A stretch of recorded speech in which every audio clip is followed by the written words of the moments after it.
So the football season is quickly approaching, so I thought it'd be a great idea to rank every single relevant player on the Barca and Madrid roster combined. We're going to go through both rosters and talk about every single player here.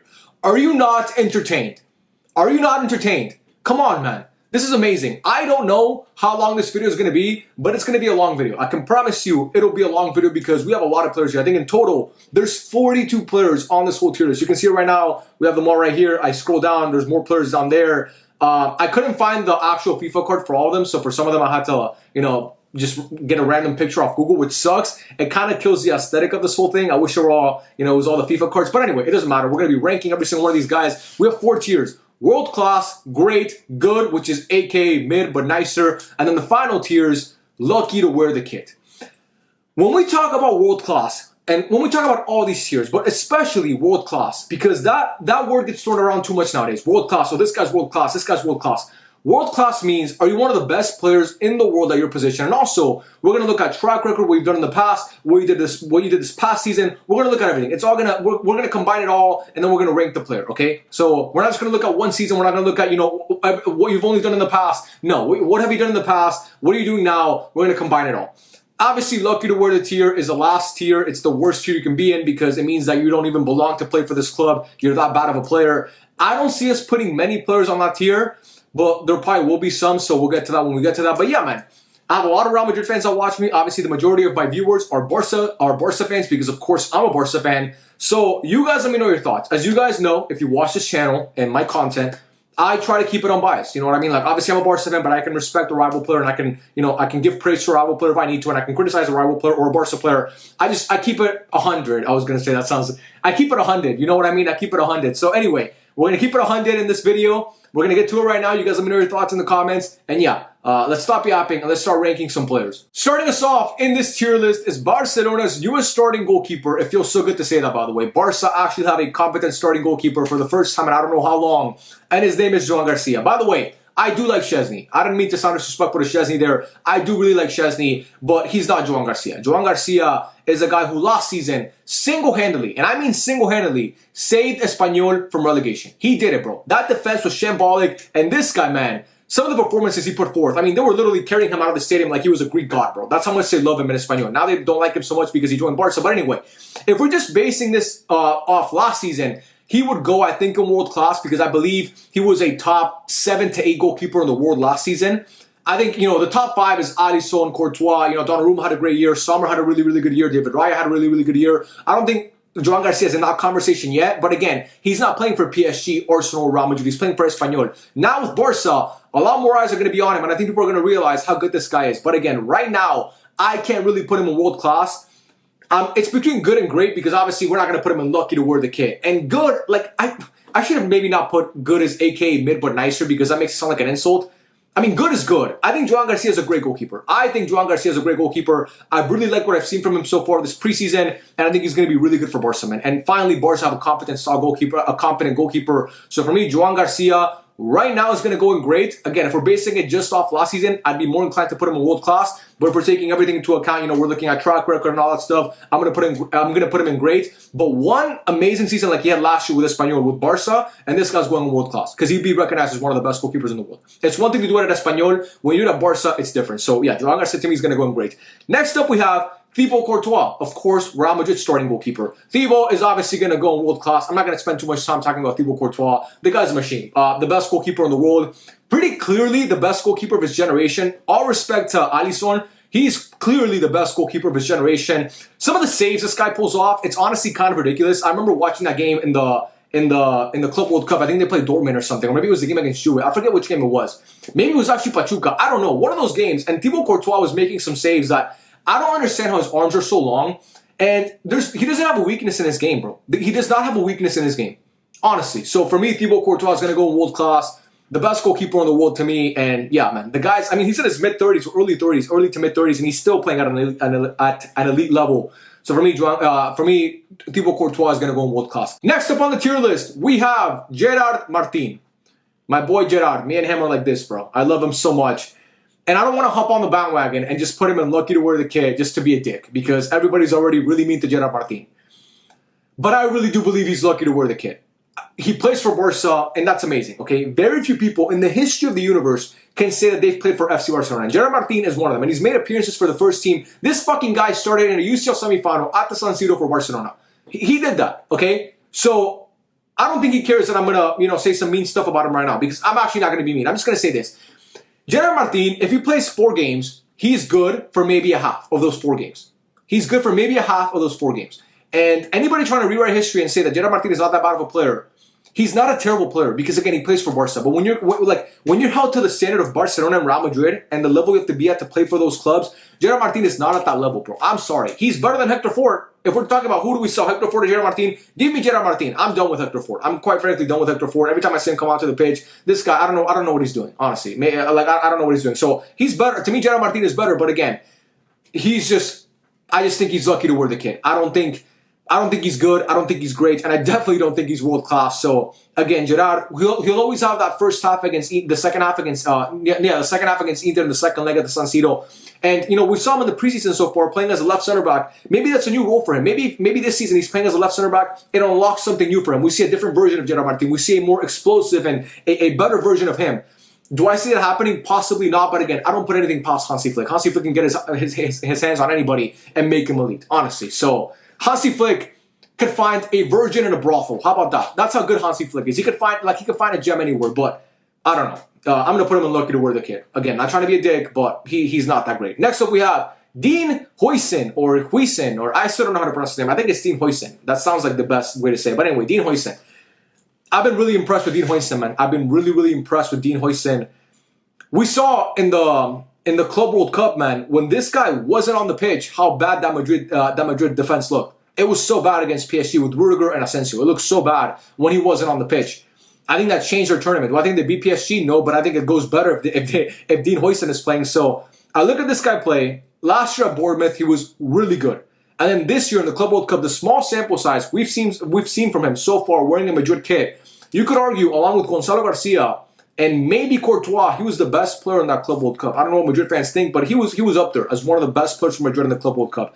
I think this guy's going to be a staple of that Madrid team for a long time.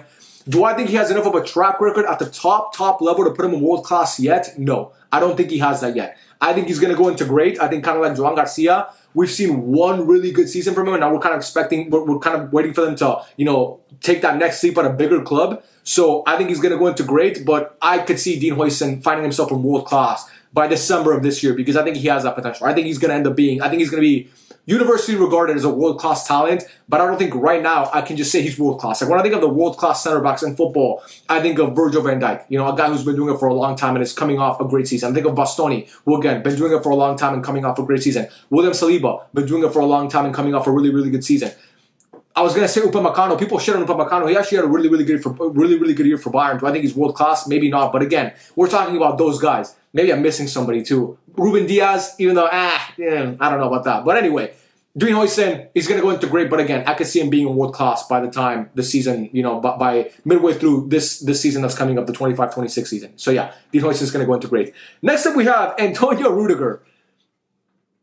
Man, Antonio Rudiger. He's not lucky to wear the kit. We're not going to be disrespectful to Rudiger and say he's lucky to wear the kit because he is a good player. Last year he was great. Man. Last year in that UCL winning run, he was amazing for Real Madrid. Like really, really amazing for that team. And this season it wasn't his best season because no Madrid player really had their best season apart from a few. Like Mbappe had a really, really good year, but apart from that, basically, and especially in that back line, most of those players underperformed because Madrid's defense was so shambolic.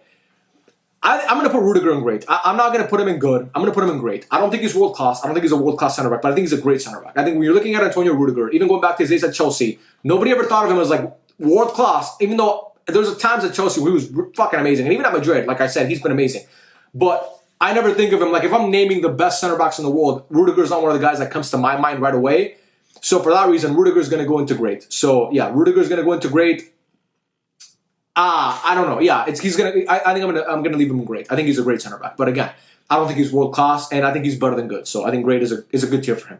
Great is a good tier for him. Yeah, that makes sense. Anyway, next up we have his former teammate at Chelsea, which is of course Andreas Christensen. You want to hear something about Christensen?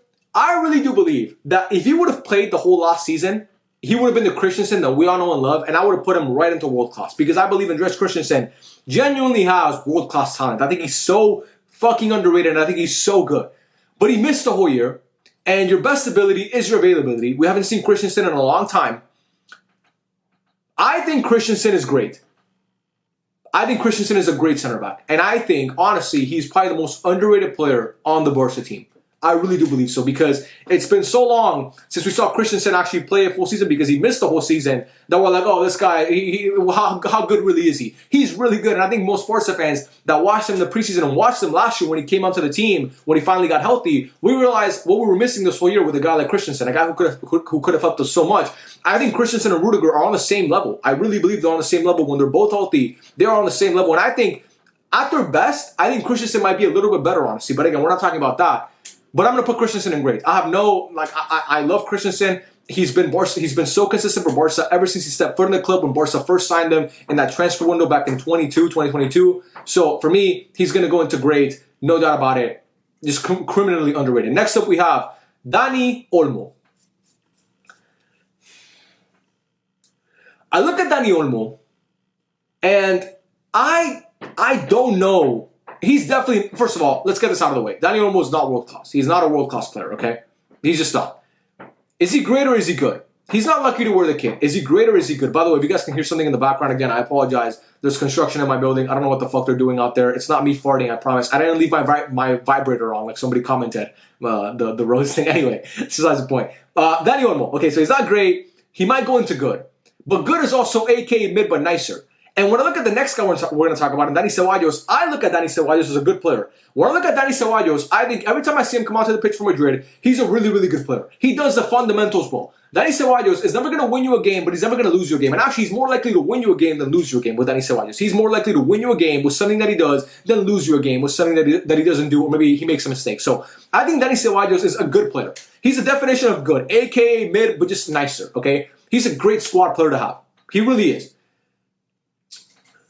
Is Dani Olmo on the same tier as Dani Ceballos? No. But is he on the same tier, in my opinion, as Christensen, Rudiger, Joan Garcia, and Dean Huijsen?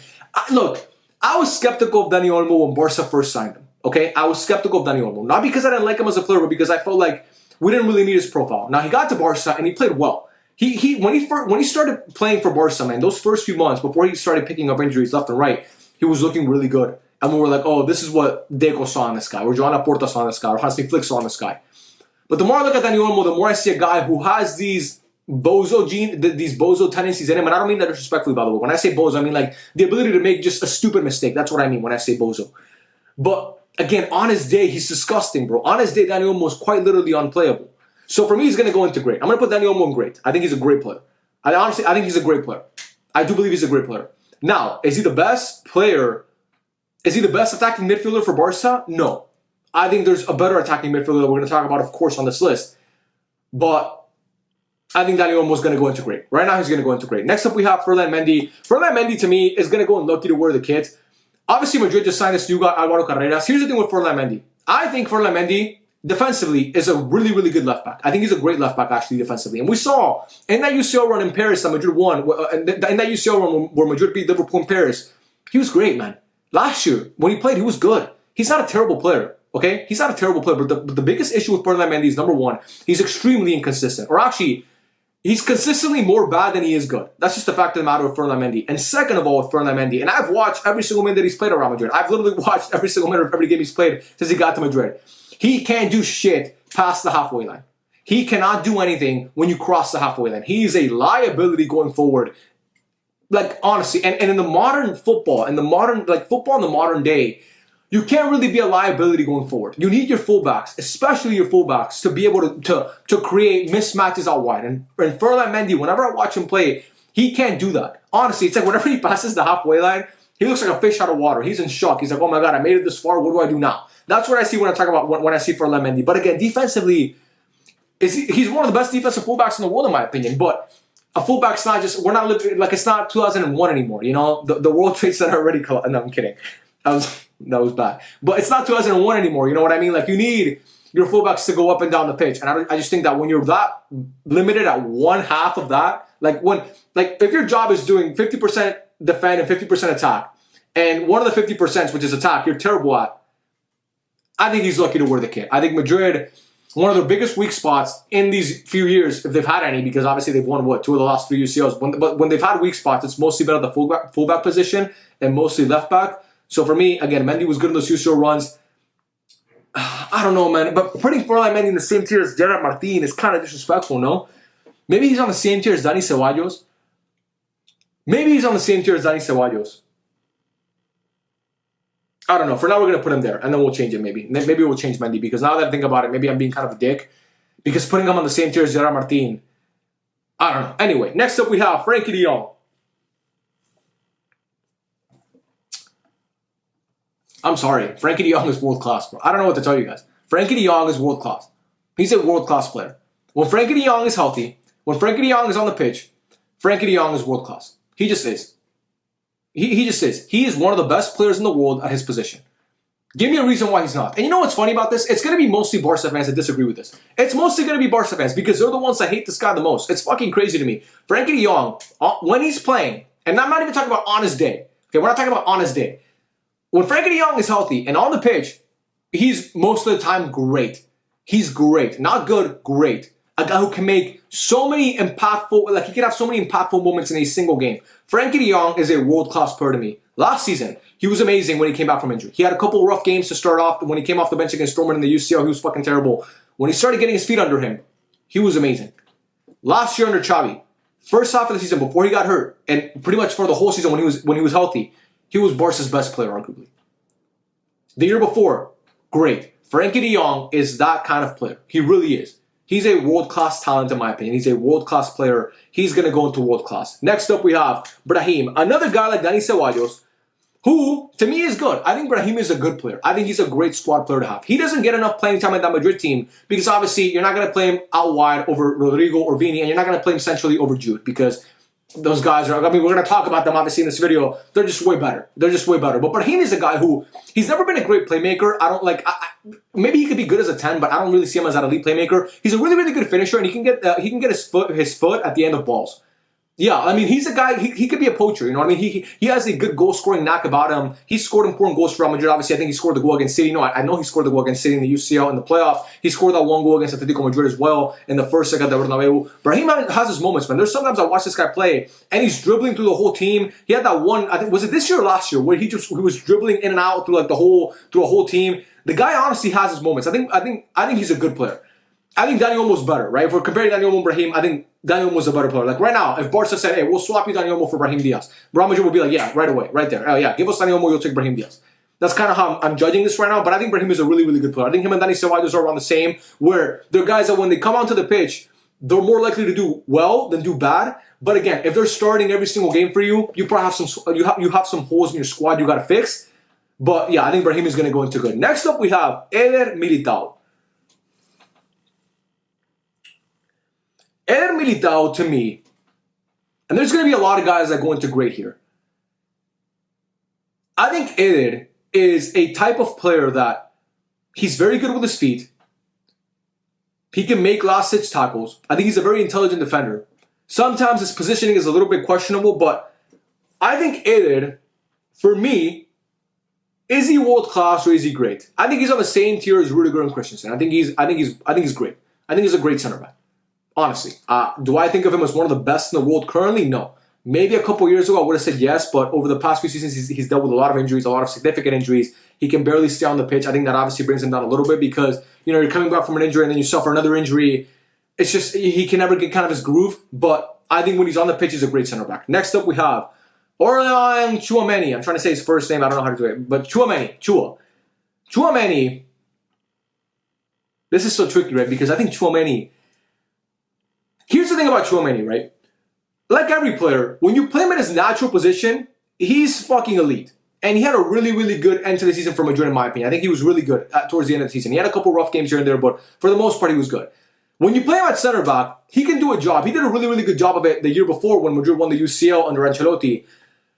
But when you play him at center back, you're taking away so many of his best qualities. I just think Tchouameni is a guy who, when you play him in his natural position, which is as a 6 or as an 8, he's world-class. I think Tchouameni is world-class when he's played in his natural position. And I think his talent is world-class. So Tchouameni to me is going to go into, I'm going to put him in world class. I think if Frenkie de Jong is a world class player, I think Tchouameni is one of the best. When you're looking at sixes, right? When we're looking at sixes, I think Tchouameni is one of the best sixes in the world. You're looking at Declan Rice, you're looking at Rodri, you're looking at Casado, you're looking at Tchouameni, and then who else are you looking at? Maybe last season you're talking about Gravenberch as well, but again, Gravenberch hasn't been nearly as good as Tchouameni for as long as Tchouameni has been. Tchouameni has been really, really good for a couple of years now since he got to Madrid, and even going back to when he was playing in Ligue 1. So I'm going to put him in world class right now. I think he's a world class player. Next up, we have Raphinha. People are going to say he's a one-season wonder. Raphinha's been great since he got to Barca. Raphinha's been peaking since he was at Leeds, man. He's been in this trajectory for a long time. He's been at this trajectory for a long time. Like the last few years of Barca, double-digit GA every single year. This past season, under Hansi Flick, he has his breakthrough year. I'm not going to hear shit else about Raphinha. I'm not going to hear anything else about Raphinha. The guy just had the most goal contributions in all of Europe. The guy just had one of the best seasons a Barca player has had in a long time. The guy's a phenom. He's amazing, technically gifted. Raphinha is a world-class player. I will not hear anything else. I'm not going to argue with anybody about this. Raphinha is a world-class player. 100%, no doubt about it. Next up on the tier list, we have Jules Kounde, a.k.a. the best right back in the world. World-class for Jules Kounde. This is one that nobody is going to argue with. Nobody's going to argue with Jules Kounde at world-class. Right now, when I'm looking at this world-class tier, two things stick out like a sore thumb. Frenkie de Jong and Tchouameni. They kind of stick out like a sore thumb. I think both of those guys might be better suited for great. But I do think they're world-class because I believe they're two of the best in the world at their position, and that to me is the definition of world-class. We're going to keep them there. I'm going to stick to what I said. I'm going to keep them there. Jules Kounde, I mean, if you want to argue Hakimi's better, sure. Jules Kounde is right there after Hakimi as the best right back in the world. Okay, it's Hakimi, it's Kounde, or it's Kounde to me, and then Hakimi, whatever you want to say. Kounde is amazing. He's the best defensive right back on earth, in my opinion. Going forward, he's gotten so much better. The guy's elite. He's amazing. I mean, his partnership with Lamine Jamal is great. And even before, if we're doing center backs, he's also a world-class center back, by the way, because he was the best center back in La Liga before he was ever a right back. He was the best center back in La Liga for Sevilla before he ever went over to Barca and became a right back, and Xavi converted him to a right back. So Jules Kounde is world class. We're not arguing about this. Next up, we have Fede Valverde. Again, another one we're not arguing about. He's lucky to wear the kit. This fucking guy. No, I'm kidding. Fede Valverde is of course world class, man. He is, he kind of plays that same role or that same position as Frenkie de Jong, where they're not a 6, but they're also not kind of an 8. I don't know. Like they're kind of the same type of role. And Fede Valverde is the best in the world at his role. And if we're even if I put him just as a right back, right? Let's just say we're not putting him as a midfielder. Fede Valverde is a right back. He's a world-class right back. Fede Valverde as a goalkeeper, I'd put him as a world-class goalkeeper. Fede Valverde as a number 9, I'd put him as world-class. Put Fede Valverde as a fucking coach, bro. He'd be a world-class coach. This guy's truly ridiculous, man. I don't think people quite understand how good Fede Valverde is. I don't think people understand how many things he does at an elite level. He may not be the best in the world at anything. He may not be the best passer in the world. Or he may not be the best playmaker in the world. Or he may not be the best shooter in the world. But if this guy has so many amazing elite qualities about him. He's just a great player. He's so fun to watch. I really like Fede Valverde. He's probably my favorite. I mean, not even probably. He's my favorite player on this whole Madrid team by far and away. Just insane. So if Fede Valverde is not world class, nobody's world class. Let's just call it that. If he's not world class, nobody's world class. Next up, we have the Shark, Ferran Torres. Get your shirts, guys. The link is in the description. Ferran Torres, future Ballon d'Or winner. TheFinalThread.com. You guys know what to do. I mean, we don't even have to say it. You guys know what to do. But anyway, Ferran Torres. What is Ferran? Ferran is good. Okay, Ferran is in that same tier as Dani Ceballos and Brahim, and he's in that tier. He's good. He's a guy that whenever he comes onto the pitch, most of the time he's gonna make something happen, and it's gonna be positive. But then there's other games where you look at Ferran Torres and you think, how the fuck did this guy get onto the pitch? Has he been playing this whole time? I didn't even realize he was on the pitch this whole time because I forgot about him. That's the type of guy that Ferran Torres is. He can be kind of hit and miss. Most of the time, though, I believe, especially coming like this past season, he was a hit. He's not lucky to wear the kit. He's like, and now that I look at this, like Mendy belongs there. Now that I'm kind of we're filling out the tiers, Mendy belongs and lucky to wear the kit because he's not in the same tier as Dani Ceballos, Brahim, and Ferran Torres. I'm sorry. So yeah, Ferran is gonna go into good, aka mid but nicer. Look, Ferran Torres. Nobody. I mean, like if a random football team right now, let's just say Man United signed Ferran Torres, they're not jumping up in the air and saying, oh my God, this is going to change the trajectory of our club. That's what I mean. You get what I'm saying? Like, that's kind of another way to put it. If right now Man United signed Raphinha, holy shit, we got Raphinha. If Man United right now signed Tchouameni, oh my God, we got Tchouameni. If they signed Fede Valverde, oh my God, we got Fede Valverde. If they signed Courtois, oh my God, we got rid of Mendy and we got Courtois. You know what I mean? Like, that's the type of, those are the type of, like, that's the impact that a world-class signing makes. Ferran Torres is not at that level. He's a good player, okay? He's a really, really good player, a good squad player, but, you know, he's like, what's a good comparison for him? He's like Jamal Crawford. How about that? Actually, no, Jamal Crawford was gross. Maybe, no, yeah, you know what? We'll think about another one. But Jamal Crawford was really, really good. He was really, really good. But anyway, maybe Lou Williams. Maybe Lou Williams. That's a better comparison. But anyway, next up we have Lunin. Lunin is great. Lunin would be a starter on most teams. That's not Real Madrid. The only reason why he's not a starter is because Courtois is in front of him. I think Lunin is on the same tier as Joan Garcia, guys that are just really, really good goalkeepers. They're great goalkeepers. I think Lunin is a guy who saw him in the UCL run last year for Madrid, basically be there the whole time because Courtois got hurt in August, and he was amazing for them. It's like they didn't even miss Courtois because they had Lunin. That's how good Lunin was. They didn't miss Courtois. And then this year, Courtois again missed some time, and I thought when Lunin played, you know, he obviously conceded 4 goals to Barca in the El Clásico in the Bernabeu in October. But when he played, I thought he was actually good. I thought he was great. I always think Lunin is great. I think he's a guy who, again, I'm surprised he's not more eager to find a new club because he would be a starter. I mean, Man United should sign this guy right now. Man United should be on the phone with Florentino Perez right now and asking them, how much do you want for Lunin? How much do you want for Lunin? Who do you want? Any team looking for a goalkeeper should be looking at Lunin. I would have loved for Barca to go after Lunin if they didn't get Joan Garcia. How much do you want for Lunin? We'll take him off your hands because he's that good. So for me, Lunin is going to go into great. I really believe he's a great player. Next up, we have Fran Garcia. Fran is coming off a really... He had a good tournament in the Club World Cup. Obviously, we're discrediting... We're eliminating the first 2 tiers for Fran Garcia. He will not be part of the first 2 tiers. He's not world-class and he's not great. I'm sorry, he's just not. Is he good? Is he on the same tier as Ferran and as Dani Ceballos?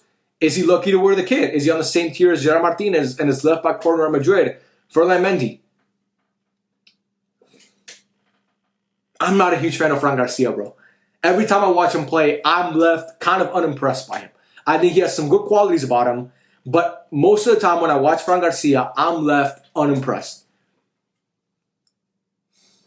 I think I'm going to put him in good right now. I think Fran Garcia is a good player. I think he's better than Mendy. I think he's a better left-back option than Mendy. Okay, but I might move him down. I don't know. I might move him down, but we'll see. Okay, next up we have Jude Bellingham, of course. Jude is world class. I mean, we're not even going to debate that. I mean, he's one of the best players in the world at his position. The only guy that you could argue is better than him at his position also plays, is on this tier list too, which we're going to talk about. But Jude Bellingham is Jude Bellingham, okay? Guy who's been in the top 5 of the Ballon d'Or, a guy who, who scored in some important games in the UCL, guy who's been so good since he got to Madrid. Even going back to Dortmund, he was really, really good. Jude Bellingham is that guy. One of the most complete players in the world right now. One of the best players in the world right now. Jude is world class. We're not even we don't have to spend time discussing that because if you don't think Jude Bellingham is world class, you must be watching a different sport. I'm just sorry. If you could be blinded by your colors all you want. If you're a huge Barca fan, and I am, you guys know how much I adore Barca. Okay, I've dedicated a lot of my life, more than I like to admit, to following Barcelona. Okay, a lot of it. I've put a lot of things on the back burner just to follow Barca. Okay. Full disclosure, I literally got a sales job. I got a job in sales when I finished college, even though that wasn't my degree. You don't need a degree for sales. I got a job in sales because number one, it's nice to earn commission and not be on a salary. I like that. But number two is because with sales, what do you get when you're not earning salary? What do you get? You get freedom. If I'm not working, I'm not making money. But again, I'm on my own hours, so I could just sit down and watch Barca games. I needed a job that allowed me to watch Barca games whenever I wanted. That's why a lot of times, that's why you guys see me doing match reviews in a game that's at 3 p.m. because I literally got a job so I could be free at 3 p.m. if I need to, so I can watch Barca. So my point with all that is, you could be the biggest Barca fan on the planet, which I am. If you don't consider Jude Bellingham a world-class player, you're blinded by the colors, or you're quite frankly, and I'm going to try and say this in the nicest way possible, your mom, you came out of your mom's butt, which means you're stupid. I mean, that's really what it is. You're dumb. So that's it. Jude Bellingham is world-class, no doubt about it. Next up, we have Vini. This is a tough one, right? It's not, but it is a tough one. Vinicius Jr. is still world-class to me, okay? Vinicius Jr. is still world-class. If you look at the tiers here, he does not belong on the same tier as Dean Huijsen. Vinicius Jr., we're talking about a guy who was this close to winning a Ballon d'Or. We're talking about a guy who's the best UCL player of this generation, and it's really not even close. We're talking about a guy who has scored some of the most important goals in recent history for Real Madrid. We're talking about a guy who's been consistently elite for years. This past year, he was off. Okay? He was. I'm not going to deny it. Okay, he was off. He has not been great. And it doesn't look like he's picking it up anytime soon because in the Club World Cup, I thought he had some good moments. But we're still missing that Vinicius Jr. that we saw in 21, and 22, and 23. We're missing it. But one bad season, one kind of not so great season doesn't make you not world class. Okay, we're not going to do that. We're not going to scrap everything he's done for the past, like nearly half a decade and just say, oh, he's shit because he had one season where he didn't produce that well. With a team that, to be quite honest with you guys, as a whole underperformed. As a whole, Madrid underperformed. That's what happens, man. Barca last year or 2 years ago under Xavi, the whole team underperformed. So what does that mean? Frankie de Jong is going to underperform, and Gavi is going to underperform, and Pedri is going to underperform, and a lot of most of the even your great players are going to underperform when the team is not great and you don't have a great manager who's implementing a system that it suits the strengths or it fits the strengths of their best players. So Vini, to me, again, one bad season doesn't make him not world class. Okay. Literally in October, he was in the podium for the Ballon d'Or. He, in my opinion, he should have won it, but he didn't. So anyway, Vini is world class, no doubt about it. Again, we're not going to debate this, guys. I'm sorry, we're just not going to do it. Next up, we have. I say we're not going to debate this, like we're gonna, you guys are gonna start talking through the camera. We can debate it in the comments section. Obviously, you guys can talk about whatever you want in the comments. I'm not here to, I'm not a dictator. But if you do in the comments try to get me to argue about Vinicius Jr. not being world class, just know I will not engage. I will not engage. Anyway, next up we have Fran Garcia. Not Fran Garcia, Eddie Garcia. Sorry, we already talked about Fran. Eddie is gonna go in good. Like honestly, look at this tier, man. It's all like Spanish, like white dudes from Spain. Honestly, I mean I know Brahim plays from Morocco, but he is Spanish. So it's all white dudes from Spain. Maybe I should move Gerard Martin up. No, we're not doing that. Mendy and Gerard Martin are together. But anyway, Eddie Garcia, he's a good player. Literally, AK mid but nicer. Eddie Garcia is a guy who he's gonna make his mistakes, but most of the time he's really, really good. And we saw this season, playing as a center back, he was really, really good. Playing as a right back, he was really, really good.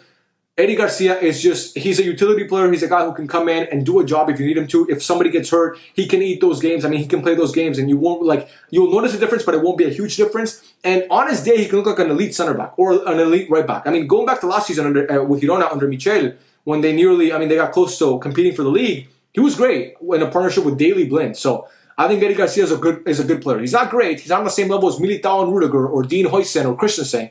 I think Christensen is a better center back, but he's a good player. Next up, we have Ronald Araujo. You know what's crazy, man? If I would have made this video 15 months ago, Ronald Araujo would have been in world class. Now, 15 months later, I mean, it's between great and good, I guess.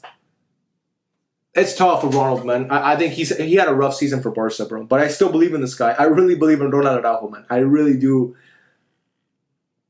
I don't know. This is tough for me, man. You guys are watching me contemplate this in real time. Usually when I go into these videos, I have a clear, I know where I'm going to put each player. I don't just come into this raw. I know where I'm going to put him. I'm like, okay, this guy's going here. This is my reasoning why. This guy's going here. This is my reasoning why. With Araujo, I was like, you know what? When you get to him in the video, you'll find where to put him. You'll figure it out on the fly.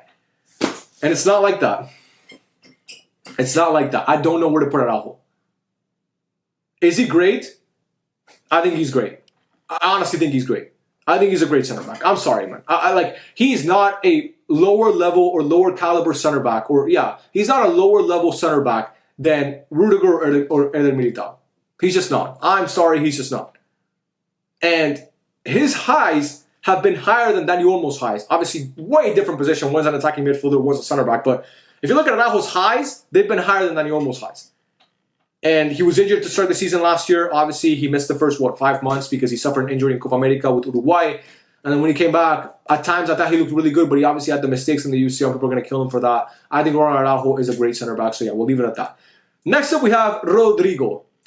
Rodrygo, to me, is a guy who, again, he doesn't really benefit from playing at Madrid.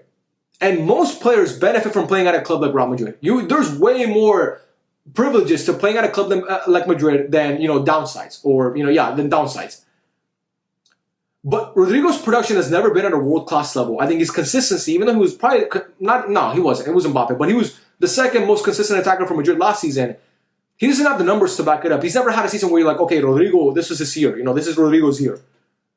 So for me, I'm going to put him in great. I think Rodrygo's great. Again, if he goes to Arsenal or Liverpool and this guy's tearing the Prem up, we're going to put him in world class because we know he has the talent to be in world class.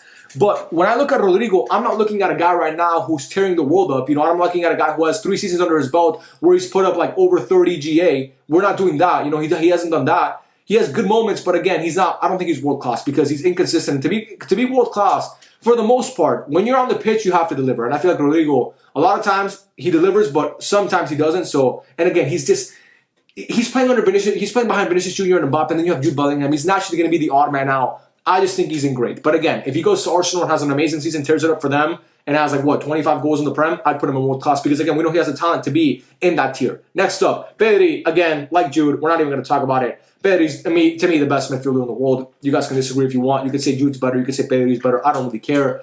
Pedri, to me, is the best midfielder in the world. He's, of course, going to go into world class. Pedri Potter, the link is in the description, guys. What do you want me to keep saying? The link, I'm done doing the, you know what, I tried doing the whole advertisement thing on TikTok and Instagram where I'm like promoting the shirt.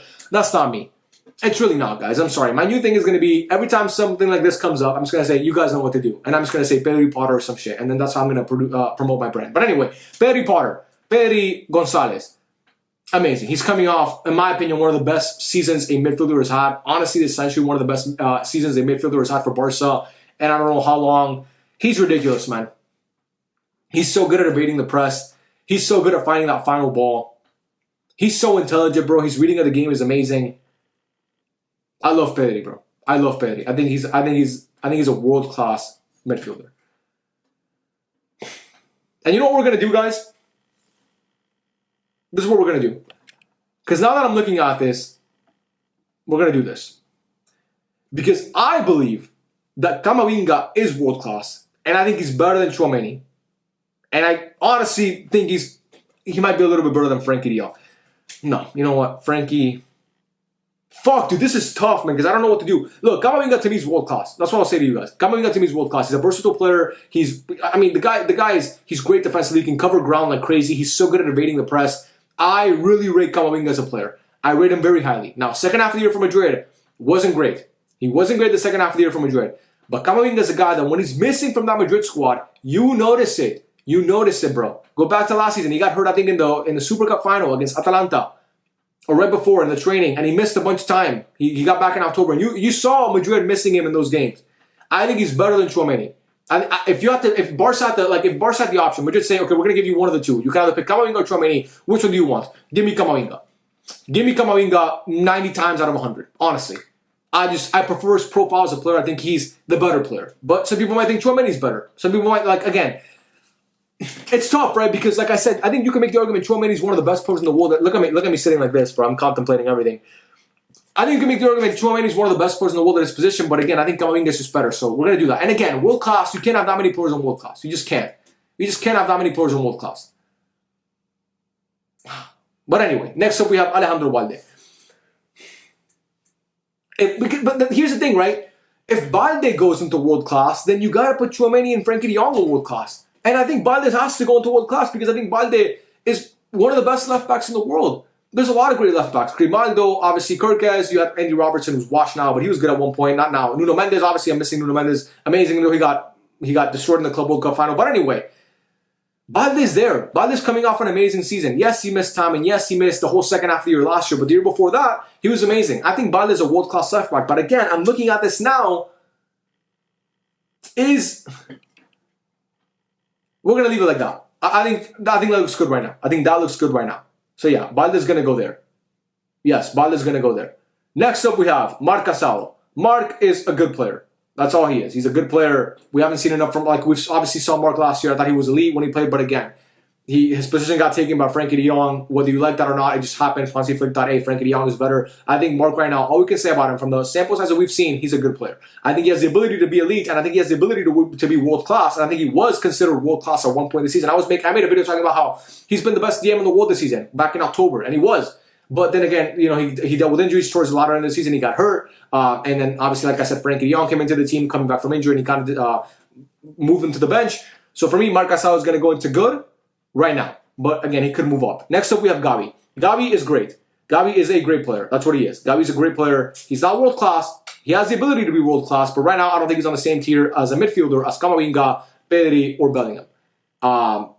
If you had to ask me, I think Tchouameni is a better midfielder right now than Gavi, but I think they're obviously different. I think Gavi has a lot of great qualities about him, man. I think Gavi has a lot of great qualities. And I think this season, obviously, a year removed from his injury, he tore his ACL, of course, in 2024, or no, 23. But a year removed from his injury, I think we're going to see a different version of Gavi, a better version of Gavi. We already saw it in the Asia tour in the preseason. He was a top goal scorer for Barca and had a lot of great moments for the team. Gavi has a knack for goal. He's very tenacious. He can win balls back. He's always active in the midfield. One thing you can't say about Gavi is that he disappeared in the game. No, he's always going to do something. For bad or for good, he's always going to make his presence felt. And I love that in a player. A player who makes their presence felt is always so much better to me than a guy who just kind of lets the game pass him by. And I love that Gavi never lets the game pass him by. So to me right now, he's going to go into great. He's obviously better than Casado. He's better than Eric. He's better than Fran. He's better than Ferran. He's going to go into great. I think that's the appropriate tier for Gavi. Next up, we have Kylian Mbappe.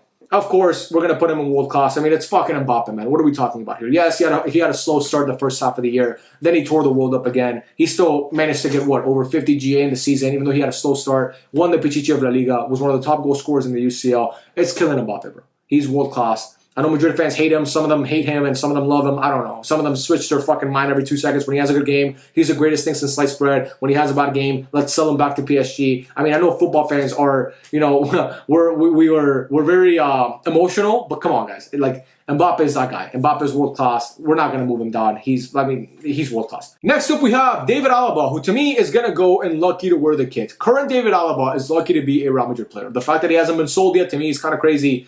I don't know what the fuck happened to this guy. Obviously, injuries happen, but he's just not the same player anymore. David Alaba is currently lucky to wear the Real Madrid kit. He just is. He's on the same tier as Gerard Martin and Ferran Mendy. He's lucky to wear the kit. That's really all he is. I'm sorry. I can't say anything else about that. He's lucky to wear the kit. Next up, we have Arda Güler.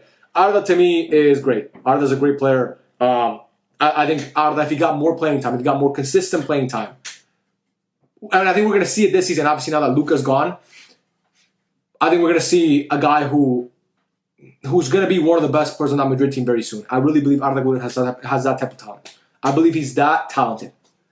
This guy's gross, man. Honestly. I really rate Arda Güler very, very highly. I wanted him to go to Barca. I wanted him to go to Barca really badly. Obviously, ended up going to Madrid. But I think his profile, his ability to play make, his ability to cross the ball, he has a great, his crossing ability, especially from corners, is great. He can take set pieces. Arda Güler is great. Fermín López is great as well. Arda Güler and Fermín López, to me, are kind of on the same tier. They're both great players. To me, Fermín López is Barca's best number 10. I think Fermín López is Barca's best number 10. I rate Fermín López extremely highly. I think he's a guy that, could take the starting position from Olmo very soon. I think he could honestly take the starting position from Dani Olmo in the near future, in the very near future. Actually, this season he could take it because I think he's a better player. And again, that's not me trying to diss Dani Olmo, but I just think Fermín is better. Fermín has to work on his finishing. That's one thing that he lacks. He has to work on his finishing. It has to get better. But once he gets that under control, basically every other aspect of his attacking game is great. And he can also win the ball back as well. I've seen this guy track back, win the ball back. He works hard. He's very technically gifted. I rate Fermín very highly. And by the way, that's one thing. I don't know if I mentioned that about Camavinga as well. Camavinga is very technically gifted. I don't know if I mentioned that. I don't think I did. Camavinga is extremely technically gifted. Super technically gifted, but also Fermín is too. So, yeah. Raul Asencio. Raul Asencio is going to go in good right now, a.k.a. mid but nicer. I'm sorry. I think had a really, really good second half of the year for Madrid. I'll never forget that pass that he played to Mbappe for that goal against Man City in the second leg of the Bernabeu when Madrid just completely spanked Man City. He's good. He's a good passer. Do I think he's better than Dean Huijsen? No. Do I think he's going to be a starter for Madrid this next season? No. I don't think he's going to be a starter. I think he's a good player. I think Raul Asencio is a guy who, in 5 years, we'll see him as a natural type of guy. A guy who every now and then he comes onto the game and he does something, but he's not a guy who Real Madrid are counting on to be their Sergio Ramos or the Rafael Varane. I think it's going to be Dean Huijsen, or maybe they sign Kounde or Upamecano or one of those guys. But I think they're looking to bring somebody else in because they don't fully trust Raul Asencio because they know that he has potential. He's good, but I don't know. Again, am I writing this guy off after a couple bad games in the Club World Cup, even though he was Madrid's best center back all of the second half of last season? No. But I'm not also going to put him in great. I don't think he's better than Rudiger or Militao. I just don't think he is. I don't think he's better than Araujo, to be completely honest with you guys. So that's why I'm putting him in the tier below. Next up, we have Robert Lewandowski. Is Robert Lewandowski still a world-class striker? So we look at the best strikers in Europe, right? We're looking at Harry Kane. We're looking at Alexander Isak. We're looking at Erling Haaland. We are looking at Kylian Mbappe. We are looking at Julian Alvarez. Is Robert Lewandowski in that tier of player? I believe he is. And people think I have an agenda against Robert Lewandowski. Honestly, If I would have made this video, like I said with Araujo, if I would have made this video 15 months ago, I would have put him in lucky to wear the kit because he was lucky to wear a Barca kit back in December of 2023. And honestly, the whole 23-24 season, he was lucky to be a part of that team. And the fact that Barca brought him back for the 24-25 season to me was crazy. But they brought him back, and here's the thing. You know what? No, I can't do it. I'm sorry, guys. I don't think Lewandowski is world class. I just don't think he's world class. I think in that Barca team, under Hansi Flick last season, that creates so many chances, he was bound to score a lot of goals. But I think Barca honestly have another ceiling they can get to with a different striker. I really do believe that. I don't think Lewandowski right now is world class. Obviously, in his heyday, he was the definition of world class. He was arguably the best striker in the world in his prime. I don't think he's in his prime right now. I don't think he's as good as the guys in world class, and obviously relative to their position. So for that reason, people might disagree, but Raul Lewandowski to me is going to go into great as of right now. Next up, we have Endrick. Oh yeah, by the way, I had to throw on a sweater because my house, man, it's actually kind of crazy. It's either like freezing cold or it's piping hot. I don't get it. It's either 95 degrees in here or it's like 60 degrees in here and I got to throw on a sweater. But anyway, next up we have Endrick or Bobby, whatever the fuck Madrid fans call him. This guy, let's be completely honest here, man. This is a whole another Vitor Roque situation. He's lucky to wear the kit. He's actually lucky to wear the kit. He just is. And I saw a report today that Gonzalo Garcia is going to be Real Madrid's new number 9. He's going to take the shirt. Endrick is, like, to me, he's just another Vitor Roque. That's what he is. He's a guy who came in with a lot of promise from Brazil. He's shown flashes at times, but not really. To me, he's just a selfish player. I don't believe he has the quality to play for a club like Real Madrid. I think he's a selfish player. I think he's at times a not very good player either. So for me, Endrick is lucky to wear the kit. I don't think Endrick is, some phenom. I think he's you know what? That's just. I don't even think he's good. I really don't even think he's good. So yeah, that might be harsh to some people, but yeah, Endrick to me is gonna go in lucky to wear the kit. He might, I thought Vitor Roque was going to be the next thing for Barca. I thought he could be, like a second coming of, I'm not going to say R9 because nobody saw R9, but I thought he was going to be really good for us. And it didn't end up working out. And I think a lot of Madrid fans are blinding themselves with Endrick thinking, oh, he's going to be really good, he's going to come good. Again, he's young, so he might at some point, but from what I've seen from him, to me, he's lucky to wear the kit.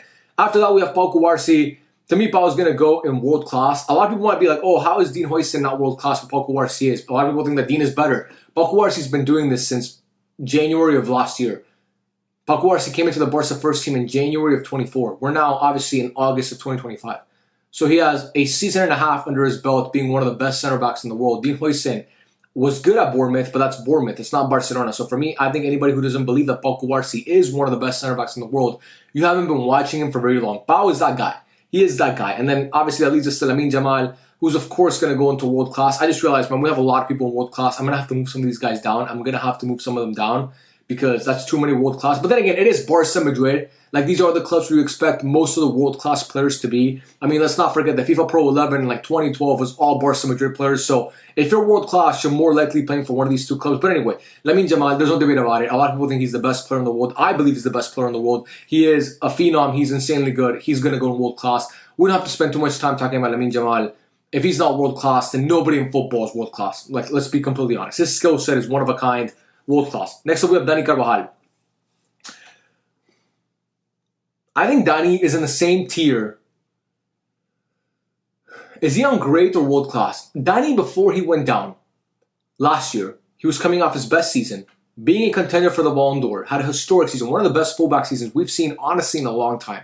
Both when you look at trophies that he was able to win with his team. He won the Euros, he won the La Liga, he won the UCL, scored in the UCL final. And also, when you look at the way he played, he was instrumental to that UCL winning run. I've always thought of Dani Carvajal as an extremely underrated player, like criminally underrated by people. I believe he's one of the best fullbacks of his generation. Do I think he's currently world class? I'm going to say no. I'm going to put him in great right now. But then again, I have Balde in world class. And Dani's been doing it for longer. So I'm going to put Dani in world class. Yes, Dani's going to be in world class. Inigo is going to go in great. I think Inigo is a great center back. I just think he's a great center back. Again, he had his best season ever, in my opinion, last year. The year before, he was very useful coming off the bench. I think Inigo is a great player. And obviously, to me, he might be Barca's best center back currently. I think Pau has been, let me rephrase that. He was Barca's best center back last season. I think Barca's best center back overall. And the center back with the most potential, of course, is Pau, because Pau, he's only 18 years old. Inigo's in his mid-30s, so obviously it's different. But that's crazy, by the way. Barca's center back partnership is like a 35-year-old and then an 18-year-old. It's kind of insane. But anyway, he's going to go into great for me. I think Inigo's great. Trent is world class. Trent is one of the best players in the world at his position. He's one of the best players in the world at his position. Again, when you look at right back, I'm looking at guys like, that's the thing, I can't have two. No, then you know what? We got to move Danny down because I can't have two Real Madrid right backs at world class. No, Trent is a better player in my opinion currently than Carvajal. And honestly, historically, to me, Trent's the better player as well. I think Trent Alexander-Arnold is one of the most dynamic offensive threats we've ever seen in football. And just for a fullback, I think his offensive arsenal is so deep, and he's such a great fullback. He does so much. To me, he's better all time than Dani Carvajal. I'm going to put him in world class. I think Trent is still world class.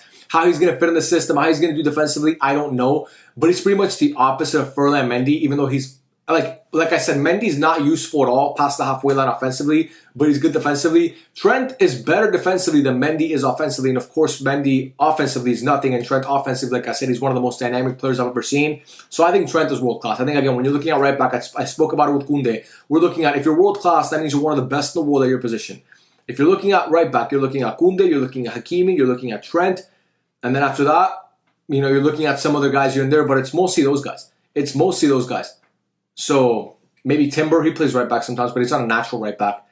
So yeah, he's going to go in world class to me. And then finally, we have Marcus Rashford. I'm going to be completely honest, man. Rashford does not belong in great because his career has been so up and down. So to me, he's going to go in good. I think right now he's going to go in good. But one great season at Barca, and he can be in great. And Marcus Rashford's top level, his best level, is world class. His best level is a world class player. He just is. We've seen it before. Now, that purple patch lasted what, like 2-3 months under Ten Hag, but he was there. He did that. So this is my list of ranking every single Barca Madrid player. In world class, let's say it out loud, because sometimes when you say it out loud, it makes more sense. Then you can kind of be like, oh, I said this guy's name, how's he in world class? So in world class, we have Thibaut Courtois. World class. Nobody's debating that. That's a non-negotiable. Kylian Mbappe. World class, arguably the best player in the world, has been a top 2 player in the world for the past, 7 years. Mbappe's world class. Raphinha, I don't think it's arguable he's world class. Kounde, world class. Valverde is world class. He just is. Camavinga, debatable. It's definitely debatable. I'm going to move him. Again, I think Camavinga has so much quality, but is he on the... I don't know. Bellingham is world class. Vini, again, what I spoke about, he's world class. Cuba's world class. Pedri's world class. Balde, to me, again, like Camavinga, kind of debatable, but still world class. Lamine is not debatable, he's world class. And Trent, to me, is not really debatable, he is world class. The 3 that I'm thinking of here are Camavinga, Balde, and also maybe Pau. Those are the 3 that I might move down. How many do we have in world class? We have 2, 4, 6, 8, 10, 12, 13. 13 players in world class between the 2 squads. So that's, how many Barca players do we have? We have 1, 2, 3, 4, 5. And then we have 6 Madrid players. It would be cool if it's like even between both. I'm going to move Camavinga down 1. He's still great, but I'm going to move him down 1. I think this is more appropriate for world class. These are the world class players on each team. Then in great, we have a bunch of guys. Joan Garcia, Camavinga, De Jong, Huijsen, Tchouameni, Rudiger, Militao, Christensen, Araujo, Olmo, Lunin, Rodrygo, Gavi, Güler, Fermin, Lewandowski, Carvajal, and Inigo. That's a pretty good, great tier to me. Or a great tier, yes. And then we have good, and that consists of guys like Vini Jr, Brahim. Yeah, when I look at it, and then looking at where the kid, Gerard Martin, Mendy, Alaba, Endrick, I think this tier list is good. I really believe this tier list is good. Again, not everybody's going to agree. You guys let me know your thoughts in the comment section. Let me know what you agree with, let me know what you disagree with. This was really, really fun to make. If you guys want to see this with any other teams, like if you guys want me to do Man United and Arsenal, or Man United and Man City, or Liverpool and, I don't know, fucking, or Man United, you pick, okay? Or we could do one team separately. I just want to do Barca Madrid together because, again, I think it would be fun to just compare the two. But yeah, man, this is the list. I'm pretty happy with it. I cannot wait for the season to start. For the best graphic tees in the game, check out the final thread. The link is in the description down below. I love every single one of you guys. Thank you so much for watching, and I'll catch you on the next video. Peace out.